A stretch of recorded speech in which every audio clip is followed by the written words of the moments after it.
नमस्कार दोस्तों, एक और बारी फिर से आप सभी का तमाशा भवन चैनल पे स्वागत है। आज जो टॉपिक हम डिस्कस करेंगे वो है जाति या राग के लक्षण। ये दोनों जो चीज़ें हैं वो ऑलमोस्ट सेम ही हैं। अगर आपसे जाति के लक्षण पूछा जा रहा है या फिर राग के लक्षण पूछा जा रहा है तो वो सेम ही है, ठीक है। ये टॉपिक जो है वो हर उस संगीत विद्यार्थी के लिए बहुत ही महत्वपूर्ण है जो किसी भी म्यूज़िक से रिलेटेड एग्जामिनेशन की तैयारी कर रहा है। तो चलिए अब शुरू करते हैं।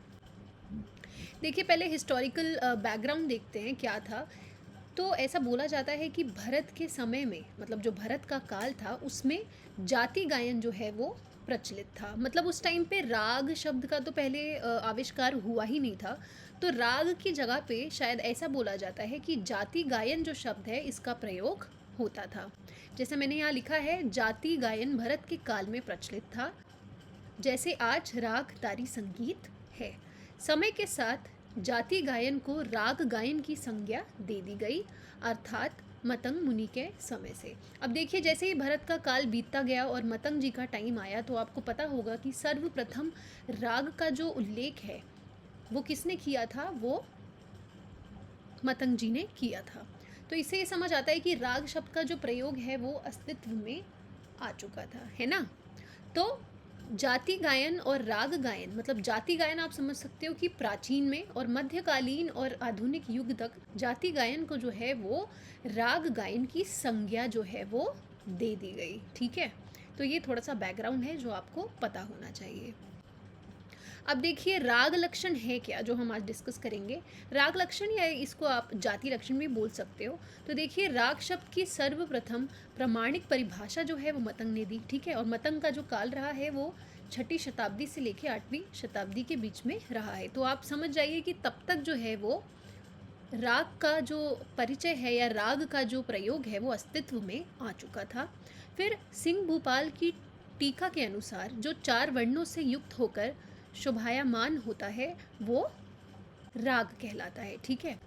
कुछ तत्व राग के नादमय स्वरूप की रचना एवं भावों को प्रदर्शित करने में सहायक होते हैं। तो इधर कुछ तत्व की जो है वो बात हो रही है जो राग के नादमय स्वरूप की रचना और भाव को जो है वो प्रदर्शित करने में सपोर्ट करते हैं। तो ये कहना उचित ना होगा कि इन्हीं तत्वों के उचित सम्मिश्रण से विभिन्न रागों की रचना होती है जो कि राग के लक्षण कहलाते हैं। तो आप समझ ही गए होंगे कि राग के लक्षण क्या है।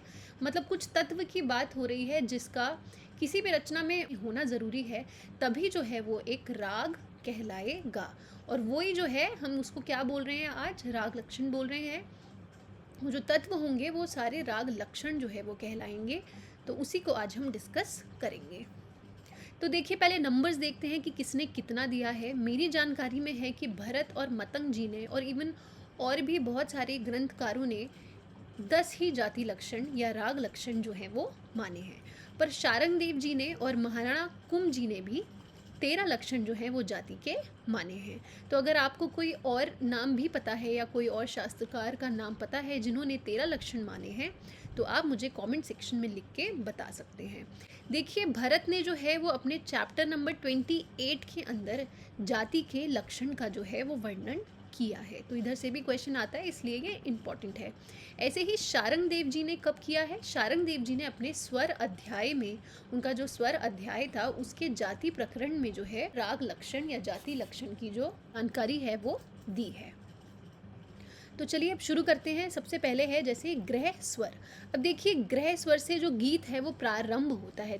तो ग्रह स्वर किसे कहा जाता है कि जिससे गीत जो है वो प्रारंभ हो रहा है वो क्या कहलाएगा? ग्रह स्वर कहलाएगा। ये किसने बोला? भरत ने। गीत का प्रारंभिक स्वर जो है वो क्या कहलाएगा? ग्रह स्वर। ये किसने बोला? दत्तिल जी ने और महाराणा कुंभ जी ने। संगीत दर्पण में लिखा है कि गीत के प्रारंभ में जो स्वर स्थापित हो वो ग्रह स्वर कहलाता है। इसकी संख्या जो है वो 63 कही गई है और जो भरत ने दी है, और काफ़ी जो शास्त्रकार हैं वो इसी से सहमत भी हैं। और अंश और ग्रह, ये बहुत इंपॉर्टेंट पॉइंट है। अंश और ग्रह एक दूसरे के क्या हैं? विकल्प हैं। नेक्स्ट है देखिए अंश स्वर, जिसे जीव स्वर बोला गया है, और देखिए इधर वादी स्वर बोला गया है और प्राण स्वर बोला गया है। और वाद्य में इसको क्या बोलते हैं? स्थाई स्वर बोलते हैं। तो ये पॉइंट भी बहुत इंपॉर्टेंट है। तो अंश स्वर वह है जिससे राग का परिवर्तन होता है, मतलब जिस स्वर को राग में बार बार प्रयोग किया जाता है वो क्या कहलाता है, अंश स्वर कहलाता है। देखिए शारंग देव जी ने भी सेम यही चीज़ बोली है कि जिसका प्रयोग, जिस स्वर का प्रयोग अधिक हो रहा है वो अंश स्वर है। इसकी भी संख्या 63 है। जैसे यहाँ पे लिखा है कि अंश और ग्रह एक दूसरे के विकल्प ही हैं, तो जितना ग्रह की संख्या होगी उतनी ही अंश स्वर की संख्या जो है वो भी होगी। देखिए अब न्यास स्वर हम पढ़ते हैं, वो क्या है, गीत की समाप्ति का स्वर। अब देखिए प्राचीन काल में न्यास स्वर का जो अर्थ है वो ऐसा नहीं है जैसा आज है। मतलब आप जानते ही होंगे न्यास स्वर का आधुनिक समय में, मतलब आज के टाइम पे जो मतलब है वो है ठहरना, रुकना एक पर्टिकुलर स्वर पे। पर लेकिन प्राचीन टाइम में इसकी डेफिनेशन टोटली डिफरेंट थी, और वो क्या थी कि गीत की समाप्ति का जो स्वर होता था वो क्या कहलाता था, न्यास स्वर कहलाता था। और इसकी संख्या देखिए दी हुई है जो कि है 21। न्यास में 2 अंशों की ध्वनि होती है, ऐसा भरत जी ने कहा है। तो ये जो डिस्क्रिप्शन दिया हुआ है ये दिया था शारंग देव जी ने। तो उन्होंने इसमें स्पेशली ये बताया कि किस जाति से कितने न्यास स्वर हैं, ठीक है, और टोटल जो है वो 21 है। तो आप ये पढ़ सकते हैं, एग्जामिनेशन पॉइंट ऑफ व्यू से बहुत इंपॉर्टेंट है और ये फैक्ट है जो आपको याद करना है, तो इसमें समझाने जैसा कुछ भी नहीं है। अपन्यास स्वर क्या है, तो देखिए जिस स्वर पर गीत के मध्य की समाप्ति होती है वो क्या कहलाते हैं, अपन्यास स्वर कहलाते हैं। इनकी भी संख्या कितनी है, 56 है। और डेफिनेशन देखिए लिखा हुआ है कि जिस स्वर पर विधारी मतलब गीत खंड जो है वो समाप्त हो वो क्या कहलाएगा, अपन्यास स्वर कहलाएगा।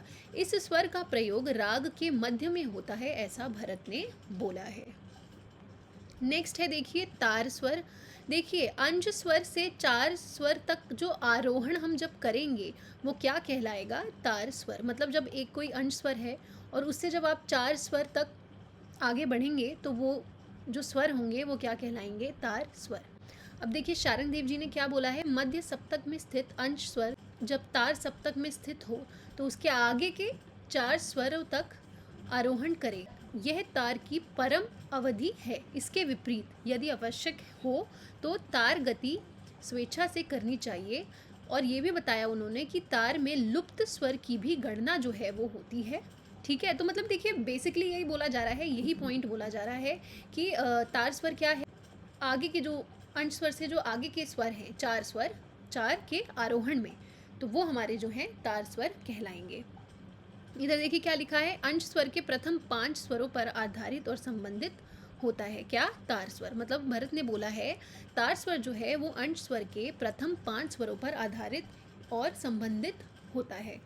प्रथम स्वर के अंश चौथे, अब देखिए नंबर लिखा हुआ है इन्होंने, चौथे अथवा अधिक से अधिक 5 है ना, 5 स्वर से संबंधित होने चाहिए, तो वो ही तार स्वर होगा, या तो चौथा स्वर या तो ज़्यादा से ज़्यादा 5वां, पर लेकिन उससे आगे नहीं। तो ये चीज़ जो है आपको याद रखनी है। पर आज के टाइम पे 5वें स्वर के बाद 7वें स्वर को भी जो है वो तार स्वर में गिना जाता है, पर भरत ने जो बोला है वो सिर्फ 5 स्वर तक ही बोला है। नेक्स्ट देखिए मंद्र है। अब देखिए तार में जब आरोहण था वही मंद्र में जो है अवरोहण है, मतलब अंश स्वर से मंद्र स्वर तक जो है आरोहण करने से हमें मंद्र स्वर प्राप्त हो जाएगा। इधर देखिए अवरोहण का मतलब है उतरना, ठीक है। तो अंश स्वर से मंद्र स्वर तक नीचे की तरफ उतरना जो है वो मंद्र स्वर कहलाएगा। तो ये वही सेम चीज़ लिखी है। अब भरत ने इसके 3 प्रकार बता रखे हैं जो आप इधर पढ़ सकते हैं। अल्पत्व स्वर है, इससे आप समझ रहे हैं अल्प का मतलब होता है कम, है ना, जिसका कम प्रयोग हो रहा है वो अल्पत्व स्वर कहलाता है। अब देखिए इसके 2 प्रकार हैं, लंघन और अनभ्यास। अब ये इसमें बहुत लोगों को कन्फ्यूजन होती है कि भाई इसको याद कैसे रखें। तो देखिए पहले तो अल्प की बात हो रही है, तो अल्प मतलब जो स्वर कम यूज़ होगा। तो कम अगर यूज़ हो रहा है इसका मतलब है आप उस स्वर को लांघ सकते हो, तो लंघन जो आ जाएगा वो अल्पत्व में आ जाएगा। और देखिए अगर वो स्वर कम यूज़ हो रहा है तो ऑब्वियसली आप उस स्वर का अभ्यास थोड़ी करोगे, अनभ्यास करोगे। तो इस तरीके से आप इसके प्रकार जो है वो याद रख सकते हो। बहुत्व में आप समझ सकते हो, बहु मतलब अधिक मात्रा में जिस स्वर का प्रयोग हो रहा है वो क्या है, बहुत्व स्वर है। इसके भी देखिए 2 टाइप लिखे हुए हैं, अलंघन और अभ्यास। अलंघन का मतलब ये है कि अगर बहुत्व स्वर का देखो एक तरीके से वादी स्वर ही हो गया, है ना, ऐसा भी बोला जाता है। तो अगर आप देखोगे बहुत्व स्वर जो है ना, आप उसको लांघ नहीं सकते क्योंकि वो इतना अधिक प्रयोग हो रहा है, तो आप उसको लांघोगे कैसे? तो इसीलिए वो अलंघन है। और अभ्यास ऑब्वियसली करोगे, ज़्यादा से ज़्यादा उस स्वर का अभ्यास होगा क्योंकि वो बहुत्व स्वर है। नेक्स्ट है ऑर्डव स्वर। अब देखिए, इसको तो समझाने की ज़रूरत ही नहीं है। ये 5 स्वरों के समूह को ही जो है वो ऑर्डव कहते हैं, ये आपको पता होगा। और भरत ने इसके 10 प्रकार एवं 30 उपभेद बताए हैं, तो ये आप याद कर सकते हैं। यहाँ से क्वेश्चन जो है वो बन सकता है। नेक्स्ट है शाडव स्वर। तो देखिए, शाडव से आप समझ रहे हैं 6 स्वरों का समूह जो है वो शाडव कहलाता है। भरत ने इसके भी 14 भेद और 47 उपभेद जो हैं वो दिए हुए हैं। अब देखिए, शारंग देव ने 3 लक्षण और जोड़ दिए, तो वो कितने हो गए? 13 हो गए। ठीक है, शारंग देव के इस मत से महाराणा कुंभ जी भी सहमत थे। तो अगर आपको और किसी शास्त्रकार का नाम पता है जो इनके मत से सहमत थे, तो वो आप मुझे कमेंट सेक्शन में ज़रूर लिख के बताइए।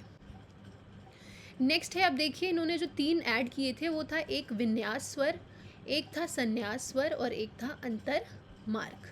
तो देखिए, विन्यास स्वर क्या लिखा है? जो स्वर अंश का अविवादी हो एवं विदारी रूप पदों अर्थात शब्दों में अंत में स्थित रहता हो, वो क्या कहलाएगा? विन्यास कहलाएगा। मतलब देखिए, शॉर्ट में आप पढ़ सकते हो कि विदारी के पदों या शब्दों का जो अंतिम स्वर होता है वो क्या कहलाता है? विन्यास स्वर कहलाता है।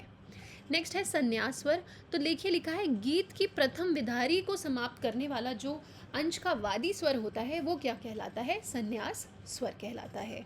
नेक्स्ट है, अब देखिए, अंतर्मार्ग क्या है? ये एक तरीके से सारे मतलब न्यास, अपन्यास, विन्यास, ग्रह तथा अंश के स्थानों के अतिरिक्त बीच बीच में अंश, ग्रह, अपन्यास, विन्यास और संन्यास स्वरों के साथ अल्प स्वरों की विचित्रता उत्पन्न करने वाली संगति जो कहीं अनभ्यास एवं कहीं लंघन द्वारा हो, वो अंतर्मार्ग कहलाती है।